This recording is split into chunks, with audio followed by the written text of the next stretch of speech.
نبی کریم رؤوف الرحیم صلی اللہ تعالی علیہ وسلم کی طرف جھوٹی بات کو منسوب کرنا، یعنی جو بات آپ نے نہیں فرمائی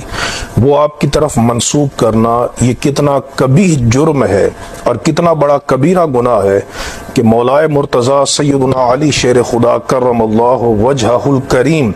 جو سرکار دو عالم علیہ السلام کے داماد بھی ہیں، آپ کے بھائی بھی ہیں، آپ کے صحابی بھی ہیں اور آپ کی اہل بیت میں بھی شامل ہیں، ان کا فرمان سنیے کہ سرکار دو عالم علیہ السلام کی طرف جھوٹ منسوب کرنا اور حضور کی حدیث کا معاملہ کتنا حساس اور سنگین ہے۔ یہ صحیح بخاری میرے ہاتھ میں موجود ہے، اس کی کتاب المناقب ہے اور حدیث نمبر 3611 ہے۔ مولائے مرتضی علی شیر خدا کرم اللہ وجہہ الکریم، اور یہ روایت صحیح مسلم میں بھی موجود ہے اور مسند احمد بن حنبل میں بھی موجود ہے۔ آپ نے فرمایا کہ اذا